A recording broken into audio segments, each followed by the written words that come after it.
जीवन इस बात का गवाह है कि कोई भी व्यक्ति तब तक नहीं हारता जब तक कि वह अपनी हार को सच के रूप में स्वीकार नहीं करता। बीथोवन बहरे थे, मिल्टन अंधे थे, परंतु उनके नाम अमर हैं क्योंकि उन्होंने सपने देखे और उन सपनों को क्रमबद्ध विचारों में बदला।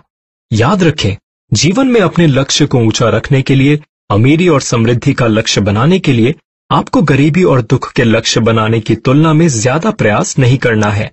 एक महान कवि ने इस शाश्वत सत्य को इन पंक्तियों में बखूबी समझाया है। जिंदगी एक न्यायप्रिय मालिक है। यह आपको उतना ही देती है जितना आप मांगते हैं, परंतु एक बार आप अपनी मजदूरी तय कर लेते हैं तो फिर आपको उतने पर ही काम करना पड़ता है। मैं एक असाधारण व्यक्ति की कहानी सुनाना चाहूंगा। जब वह इस संसार में आया तो उसके कान नहीं थे, और जब डॉक्टरों से जोर देकर पूछा गया तो उन्होंने कहा कि यह बच्चा जीवन भर बहरा और गूंगा रहेगा। मैंने डॉक्टर की राय को चुनौती दी। मैं बच्चे का पिता था। मैं भी एक निर्णय पर पहुंचा और मैंने भी अपनी राय दी, परंतु मैंने अपनी राय को अपने दिल तक ही रखा। अपने दिल में मैं जानता था कि मेरा पुत्र सुनेगा भी और बोलेगा भी। मुझे विश्वास था कि कोई ना कोई तरीका तो होगा और मैं जानता था कि मैं वह तरीका ढूंढ लूंगा। उस इच्छा से मैं जरा भी पीछे नहीं हटा। जैसे ही बच्चा बड़ा हुआ, मैं पूरी तरह सुनने की प्रबल इच्छा को उसके दिमाग में भरने लगा। मैंने उसे यकीन दिलाया कि प्रकृति उसकी इस प्रबल इच्छा को शारीरिक यथार्थ में बदल देगी। हर दिन मैं खुद से किए गए वादे को दोहराता रहा कि मेरा पुत्र बहरा और गूंगा नहीं रहना चाहिए। जब वह बड़ा हुआ और अपने आसपास की चीजों को देखने लगा तो हमने पाया कि उसमें सुनने की थोड़ी शक्ति तो थी। जब वह उस उम्र में पहुंचा जब बच्चे आमतौर पर बोलना शुरू करते हैं, तो उसने बोलने की कोई कोशिश नहीं की, परंतु उसकी हरकतों से हम समझ जाते थे कि वह कुछ आवाजों को थोड़ा बहुत सुन सकता था। फिर ऐसा कुछ हुआ जिससे मुझे आशा बंधी। हम एक रिकॉर्ड प्लेयर लाए। जब बच्चे ने इसका संगीत पहली बार सुना तो वह तो खुशी के मारे पागल हो गया और उसने उस मशीन पर कब्जा कर लिया।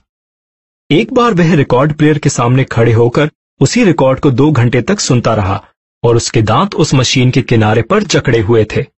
उसकी इस आदत का महत्व हमें कई वर्षों तक समझ में नहीं आया, जब तक कि हमें ध्वनि के बोन कंडक्शन के सिद्धांत के बारे में पता नहीं चला। रिकॉर्ड प्लेयर पर उसके कब्जे के कुछ समय बाद मुझे पता चला कि अगर मैं उसके सिर के नीचे की तरफ वाली हड्डी पर अपने होंठ लगाकर कुछ बोलूं तो वह मेरी बातों को साफ साफ सुन सकता है।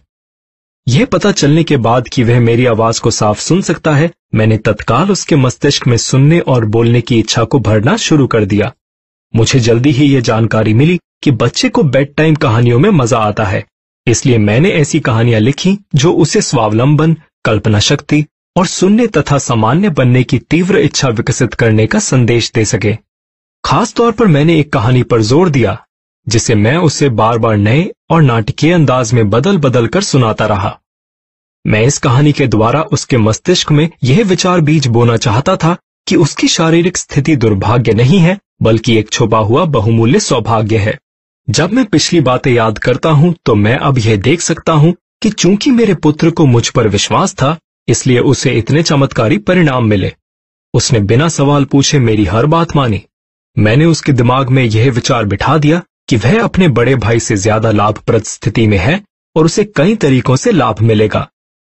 उदाहरण के तौर पर स्कूल में टीचर जब देखेंगे कि उसके कान नहीं है, तो इस वजह से वे उसकी तरफ अधिक ध्यान देंगे और उसके साथ असाधारण दयालुता से पेश आएंगे।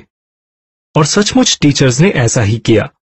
एक दोपहर जब वह घर में अकेला था, यानी नौकरों के सिवा वहां कोई नहीं था, तो वह किचन की खिड़की से बाहर निकला, जमीन पर कूदा और बाहर की तरफ चल पड़ा।